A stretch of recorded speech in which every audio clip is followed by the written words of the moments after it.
അടുത്തത് നമ്മൾ decimal operations എന്നുള്ള ഡെസിമൽ ഫോംസിലെ ഒരു ചോദ്യം നമുക്ക് നോക്കാം. പാഠപുസ്തകത്തിലുള്ള ഒരു ചോദ്യമല്ല ഇത്, കുറച്ച് ടഫായിട്ടുള്ള ഒരെണ്ണമാണ്. ചോദ്യം ഇതാണ്: ഇഫ് 1/3.718 ഈക്വൽ ടു 0.2689 തന്നിട്ടുണ്ട് എങ്കിൽ ഫൈൻഡ് 1/0.0003718 ഇതിൻ്റെ വാല്യൂ എത്ര എന്ന് ചോദിച്ചിട്ടുണ്ട്. അല്ലെങ്കിൽ ഫൈൻഡ് ദിസ് വാല്യൂ. നമ്മൾ ചെയ്യേണ്ടത് എന്താണ്? 1/3.718 വാല്യൂ ഗിവണാണ്. അപ്പോൾ ഇവിടെ 3718 നമുക്ക് ഇവിടെയാണ്. അപ്പോൾ 3 പോയിൻ്റ് വരെ കൊണ്ടുവന്ന് എത്തിച്ചു കഴിഞ്ഞാൽ നമുക്ക് ആൻസർ ആയി അല്ലേ. അപ്പോൾ നോക്കുക, 1/0.0003718 നമ്മൾ ഇവിടെ നോക്കുക. ഈ പോയിൻ്റ് 1 2 3 4 ഇവിടെ എത്തണം. 4 ഡിജിറ്റ് മാറി അങ്ങോട്ട് കുത്തണമെങ്കിൽ ആരെ കൊണ്ട് മൾട്ടിപ്ലൈ ചെയ്താൽ മതി? നമ്മൾ താഴെയും മുകളിലും നമ്മൾ 4 സീറോ ഉള്ള ആൾ 1 2 3 4 ഡിവൈഡഡ് ബൈ ഇവിടെ എന്ത് ചെയ്യുന്നു? നമ്മൾ 4 സീറോ ഉള്ള ആളെ കൊണ്ട് മൾട്ടിപ്ലൈ ചെയ്യുമ്പോൾ മുകളിൽ 10,000 ഡിവൈഡഡ് ബൈ ഇത് എന്താവും? 1 2 3 4 സ്ഥാനത്തിന് ശേഷം ഒരു പോയിൻ്റ് വീഴുമെന്ന് മാത്രമേ ഉള്ളൂ. 3718. ഇനി നമുക്ക് ഫൈനൽ ആൻസറിലേക്ക് പോകാറായി. 1/3.718 വാല്യൂ എന്താ?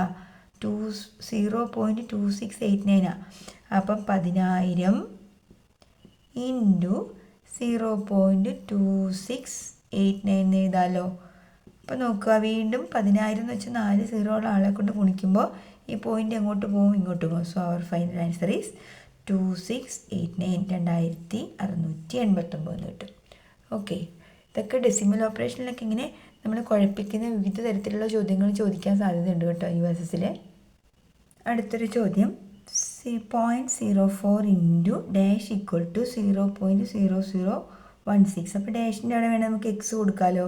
അപ്പോൾ എക്സ് കണ്ടെത്താൻ ഇൻറ്റു അങ്ങോട്ട് പോകുമ്പോൾ ഡിവിഷൻ ആവുമെന്ന് നമ്മൾ പഠിച്ചു കഴിഞ്ഞു. അപ്പോൾ so x is equal to 0.00016 divided by 0.04.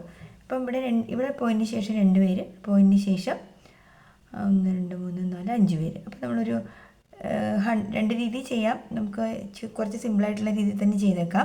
Teacher പറഞ്ഞിരിക്കുന്ന മാക്സിമം വരുന്നത് കൊണ്ട് താഴെ മുകളിലും ചെയ്താൽ ഫുള്ളായിട്ട് പോയിൻ്റ് പോയി കിട്ടും.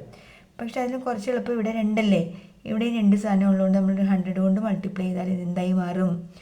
2 ഡിജിറ്റിന് മാറ്റി കുത്തിട്ടാൽ 0.016 ഡിവൈഡഡ് ബൈ 4 എന്ന് വരും. ഇനി നോക്ക്, 16നെ 4 കൊണ്ട് ഡിവൈഡ് ചെയ്ത ആൻസർ ഈസ് 4. എത്ര ഡിജിറ്റാണ് ചോദ്യത്തിൽ കിടക്കുന്നത്? പോയിൻറ്റിന് ശേഷം 3 പേര്. അപ്പോൾ ഉത്തരത്തിലും പോയിൻറ്റിന് ശേഷം 3 പേരുണ്ടായിരിക്കണം. 0.004 എന്ന് വരും. ക്ലിയർ അല്ലേ? എവിടെയോ ഒരു തെറ്റ് പറ്റിയ പോലെ തോന്നുന്നല്ലോ പിള്ളേരെ. 1 2 3 4 5. കുഴപ്പമില്ല, കറക്റ്റ് കേട്ടോ. അപ്പം 0.04 ഇൻറ്റു 0.004 ആണ് എന്ത്? പോയിൻ്റ്. നോക്കാം, നമ്മൾ ഒന്ന് ചെയ്ത് നോക്കാം.